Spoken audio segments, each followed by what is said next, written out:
Hello everyone, in this session we will talk about keyboard interfacing with 8051. Okay, so the agenda for the discussion is primarily the layout of the keyboard.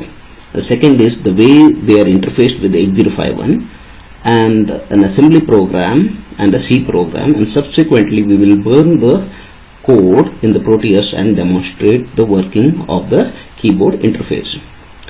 Now the keys can be interfaced to microcontroller in many ways. Okay, the simplest way being that each of the keys are mapped to the respective pins of the microcontroller.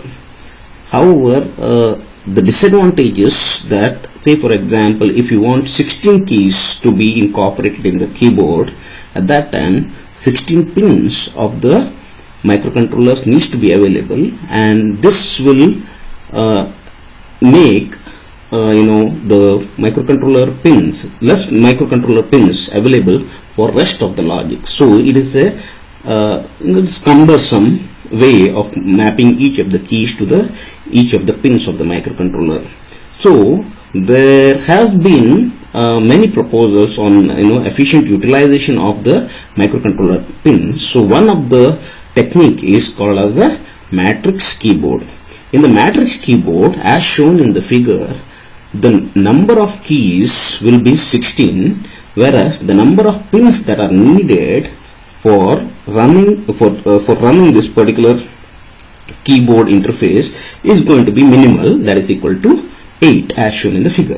So the keys will be arranged in the form of 4 by 4 matrix. The 16 keys will be arranged in the form of 4 by 4 matrix, and the rows will be mapped to port 1 and the columns will be mapped to port 2. Okay, as an example. Okay, the port 1 will be an output port and port 2 will be an input port. Now let us see the working of this layout.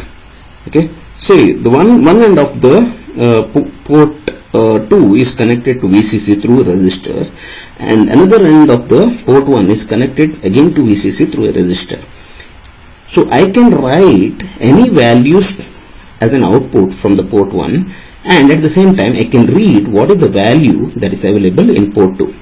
Now let us say that I provide 1111 as an output to D3, D2, D1 and D0 in port 1. Now when all pins are 1, if you see here, whenever a key is pressed, there is no change in the state in the column. That means if all the pins are 1 and if key 0 is pressed, so the other side of the key is 1 and the left side of the key is also 1. So when there is a key press event, there is no change in state. Okay, but we can do another thing. We call that particular technique as a row scanning technique. What we do is we will assert one pin low in port 1. That means we will provide a sequence of 1 1 1 0, subsequently 1 1 0 1, subsequently 1 0 1 1, and finally 0 1 1 1, and we cyclically will use these values as a sequence. Okay, so I repeat it again. The sequence that we will provide is 1 1 1 0 and 1 1 0 1, 1 0 1 1 and 0 1 1 1. Now let us see what happens when we provide 1110. Okay, when we provide 1110 and if any key happens to be pressed in the first row, at that time we will find that particular column where the key resides that has been pressed will go from high to low. That means when I make D0 as low and the rest of the rows as high, at that time if I press say key number 3, then the other side of the key number 3 will be pulled from high to low and D3 will become low. Or if I press 2, then other side of 2 will become low and D2 will become low. Or if I press 0, then D0 is already low. Okay, so at that time the D0 column is already low, so the other end of the key will be pulled low, so the D0 as read from port 2 will be low. So if at all I have D0 as low in the port 1, and if I press key number 9, then it make no state changes, because the key pressed happens to be corresponds to a row which was already 1, so there is no state change in the column. So the state of the column will change if and only if that particular row is low and a key in that particular row happens to be pressed. Or the other way of putting it is, the key that has been pressed will lie in the intersection of the row and the column which is low. That means if row D0 is low and if row D1 is low, then the key that has been pressed is 1. If row D2 is low and if the column D0 is low, then the key that has been pressed is 8. If row D3 is low and if column D3 is low, then the key that has been pressed is F. Okay, so the intersection will give us what is the key that has been pressed. Now, having analyzed this logic, let us see the flow chart that will constitute the program. Okay, so this program, this flow chart deposits the working of the keyboard interfacing.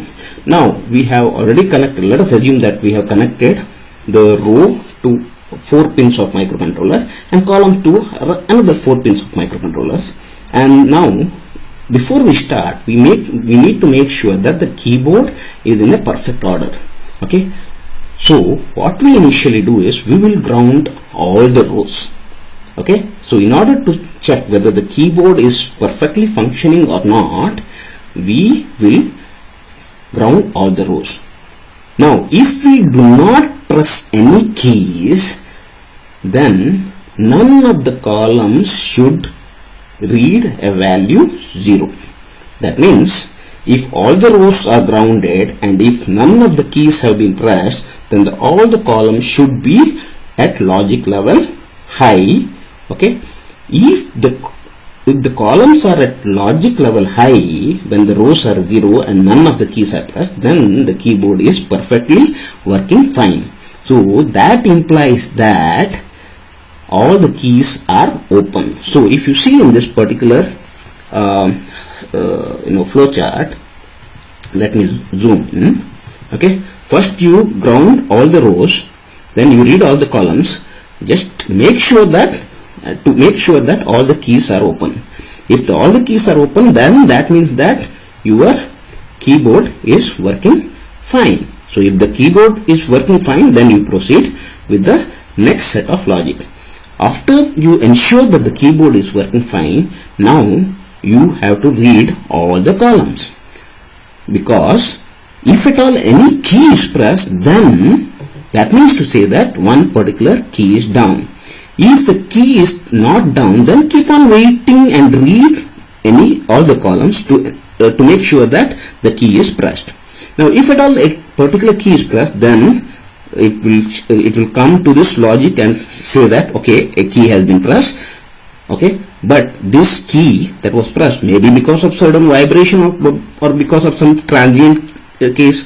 So in order to make sure that the key has been indeed pressed, then we have to wait for we have to have a debounce logic, or wait for certain duration and make sure that the key has been still pressed. Okay, so if the key has been found to be down, once you read it again after the debounce time, then it means that the user has indeed pressed the key.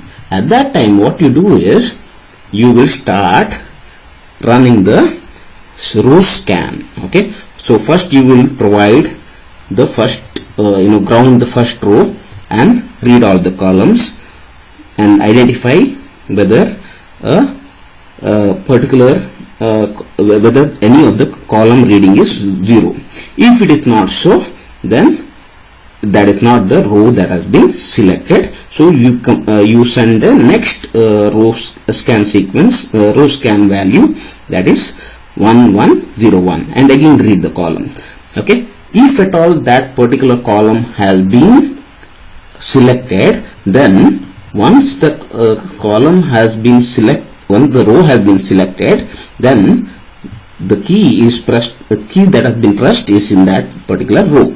And once you identify the row where the key has been pressed, now you have to identify the column. Now how do you do the identification of the column?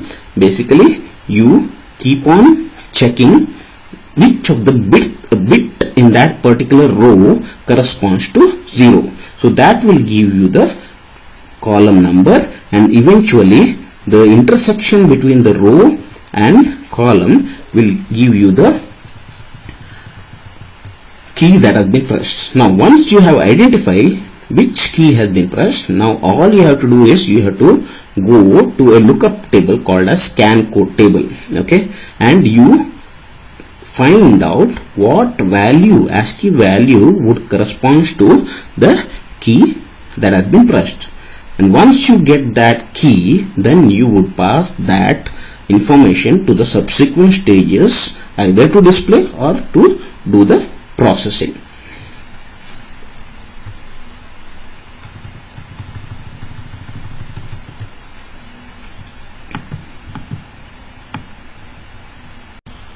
Having explained about the keyboard interfacing logic, now let us go and see the assembly program. Before we see the assembly program, let us see the circuit that we have laid out. Okay, in this figure we see that port 3 is connected to a row and port 2 is connected to the column. So what we are interested is in the lower nibble of port 3 and the lower nibble of port 2. So if port 3 acts as a row, then port 3 should be in the output mode, and if port 2 acts as a column, then port 2 should be in the input mode. And this particular circuit, what it does is the keyboard is mapped to port 3 and port 2. Whenever a key is pressed, then the microcontroller will sense which key is pressed and then put the ASCII value of the key to the port 0. Now let us see the code for this particular thing. Let us go to the Keil. Okay, so I have already written the code in order to save time in explanation. Now in the circuit, what we have said is port 3 is in the output mode and port 2 is in the input mode. So the first statement in the program is to put port 2 in the input mode. So P2 is equal to #0FFH. Now once port 2 is in the input mode, then what we have to do is we have to initially ground all the port 3 pin, and we have to check for the corresponding column values in the port 2 and check if any keys have been pressed accidentally. That means to say, if we want to check whether the key is functioning well or not, what we have to do is all the port 3 values should be grounded, and we have to read the columns of the keyboard matrix board, and if any of the columns give 0, then that means that the keyboard is not working properly. Okay, so let us go and see the logic for that. So this logic, what it does is the rows are made to 0. Okay, and you read the column. Okay, if at all the column, and then since we are interested in only in the lower nibble of the column, we will be ANDing the value that we got from the column P2 as along with 000001111. Let me explain it again. We are initially grounding all the rows, okay, and we are reading all the column value. Okay, now P2 contains the lower nibble of the P2 is mapped to the columns of the keyboard. So we have to only selectively process the lower nibble of P2, which corresponds to the column of the keyboard matrix. Hence we are ANDing the value that we got from the column with 0F hexadecimal. once we AND it with 0f hexadecimal, then we check it to see if any of the columns are 0. If any of the columns are 0, then that means that there is a fault in the key and the key is not appropriate. So we keep on looping within itself till the key becomes fine. Okay, if the key is fine, then we will go for next check, that is the key pressed check. Okay, here what we do is initially we will introduce a delay and then again we will read the key. Okay, and we will only mask the lower nibble of the key column, and if it is equal to 0, then that means if any of the bits in the lower nibble is equal to 0, then that means that key has been pressed. If it is not equal to 0, then that means that key has not been pressed. So if it is equal to 0, if any of the nibbles in the column is equal to 0, then jump to the next logic, otherwise keep on looping within itself. Now when a key is pressed, we have to make sure that the key is pressed deliberately for a long period, or the key has been ignored if it has been accidentally pressed because of because of some vibrations or something like that. So for that we introduce a debouncing logic. What this does is it will introduce a delay of debouncing delay, and then again it will read the the keyboard matrix column. If the keyboard matrix column is and after masking it, if any of the pins are still low, then that means for sure that a key has been pressed. Okay, if it is not so, then it will keep on looping in this particular loop and wait for any key to be pressed. Now if a key has been pressed, now it is our responsibility to find which row and which column that particular key corresponds to. In order to do that, we will use the row scanning technique. First we will send 1110 to the row of the keyboard and then read the column and check if any of the column bits are 0. If any of the column bits are 0, then the key has been pressed in the row 0. Okay, if any of the columns are not equal to 0, then any of the columns are not equal to 1111. Okay, then or rather if all the columns are equal to 1111, then it means that none of the key in that row has been pressed. So if none of the key has been pressed, then we will move to the next command. I'll repeat it again. First you will send 1110 to the keyboard row. So that means the row number 0 has been grounded, and you will read all the columns, and if any of the bits in the columns are 0, then it means to say that some key in that particular row has been pressed. If all the columns in that row are 1, that means that the key press event is not corresponding to any of the columns in that row 0. If that is the case, then you go to the next row. So what we do in the row scanning is, if none of the keys have been identified in row 0, then you will ground the second row. In the first case you have grounded the first row, that is row 0. In the second case you have grounded the row 1. Now when you ground the row 1, again you will read the column and see if all the columns are 1 or if any of the column is 0.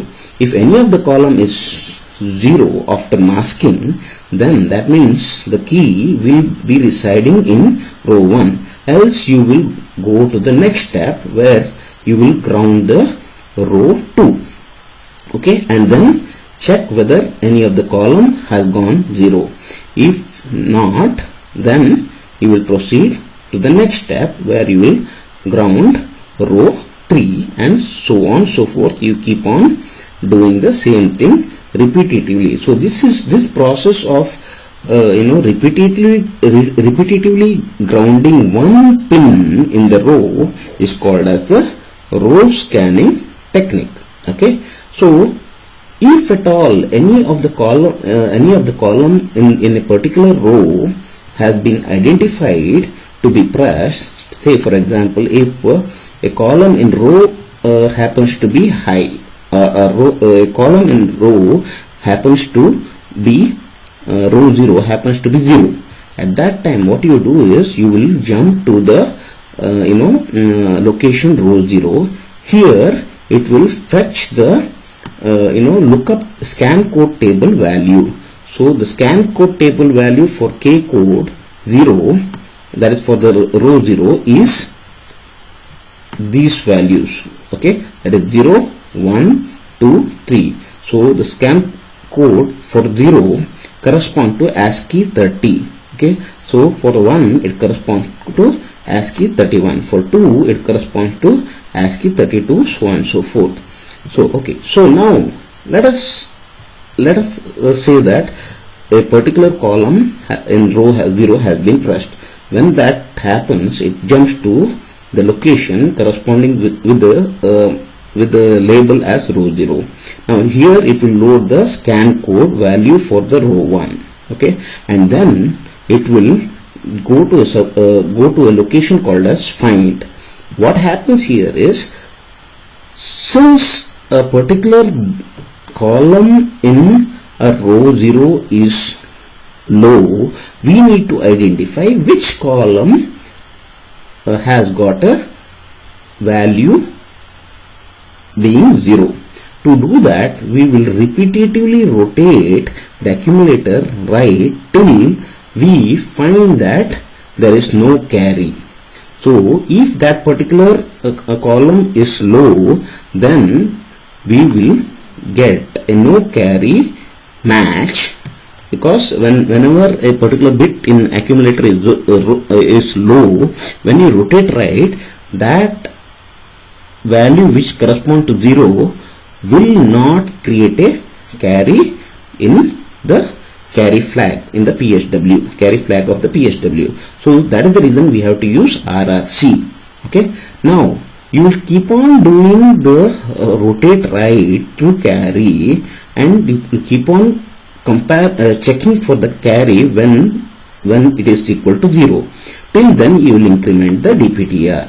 So at that time the DPTR will correspond to the corresponding column in the row. That means when a row 0 column is low, then by doing a rotate right through carry and comparing whether the carry has not been generated or not, we will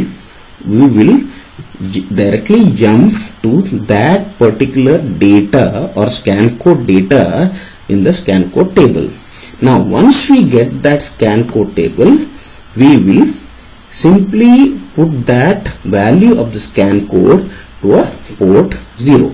So this is the logic behind the the particular assembly program. Now let us go to the Proteus and run the program. So we have loaded the program here that correspond to keyboard.hex, and let me run the program. Now if you see here, the blue corresponds to output and red corresponds to input. Now if I press the number 7, then it is in the column 0 and row 0. So if I go to the Keil and see what is the scan code for row 0 and column 0, the scan code is 0. So the ASCII value of 0 is 30. So the output of P0 should be 30. So if you see here, the the 2 bits of the nibble, upper nibble, has been grayed out. Okay, so the output here will be 3 and then 0. Why it is grayed out? Because it is the tri-state. It is in the tri-state mode. I have not connected a pull-up resistance in this particular diagram. Okay, so the rest of the blue things are all 0, and the only these two values are high, so this is equal to 30. If I press 8, then that corresponds to the scan code of, let me go and see the Keil. The scan code value is 1. Okay, so if I press 8, I should expect 31 in the port 0. Okay, so I'll press 8, so I got 3 and 1. So my program is working as expected. Now let us see the keyboard interfacing, and instead of using assembly program, now let us analyze a particular C program and see the functioning of the keyboard using the C program. So we will use the same circuit that we have used for assembly program, and we will go to the Keil, and I have already got the C program over there. So let us analyze this particular C program. If you see, initially we have said include reg51.h. Okay, now coming back to the Proteus.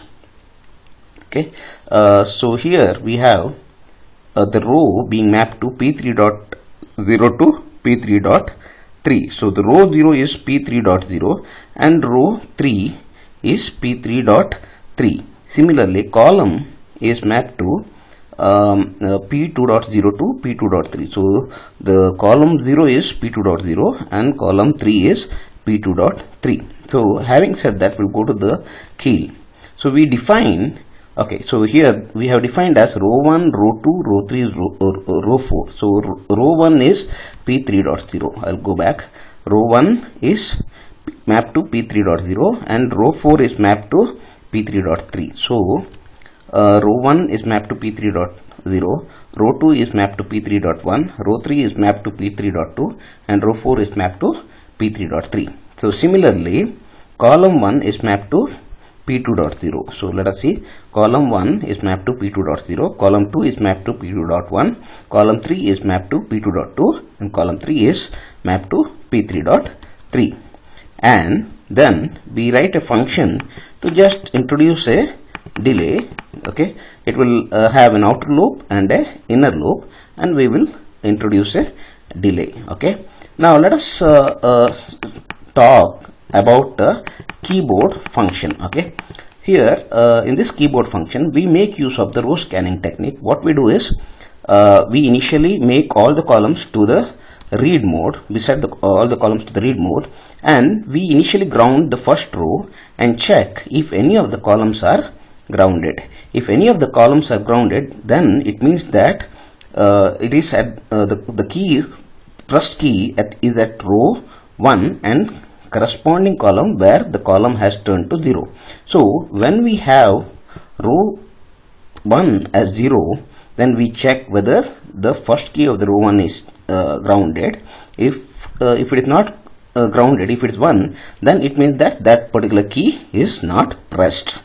Okay, so similarly we keep on checking for all the columns for the occurrence of low signals in all the columns. Now if there is no occurrences, then we will use the second pattern, that is 1011 in this row scanning technique.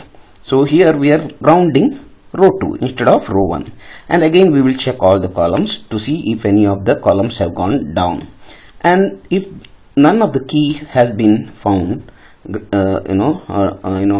be down, then we will ground the third column, third row. Okay, so subsequently we will ground the last row, and we will keep on searching for any columns being down. So if any column, say for example if 0 has been pressed, then when you ground the fourth row, then the C2 will become 0. Okay, so I'll go back here.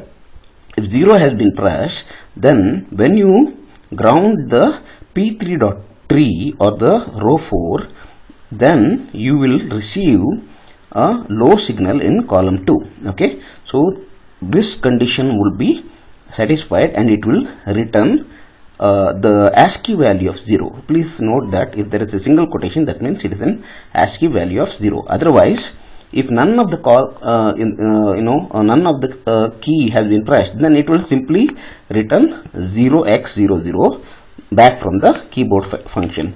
So the main subroutine is very simple here. Here we are not checking the initial value whether the keyboard is fine or not, or whether we have to wait for a debouncing or not. Okay, so all we are doing is we will check if any key is pressed. If any key is pressed, then we will transfer the content of the return value from the keyboard subroutine or keyboard function to port 0. Okay, so I'll explain about the main function. Here we we have a character C, and then we wait for any key that has been pressed. If a key is pressed, then C will contain the hexadecimal value of that particular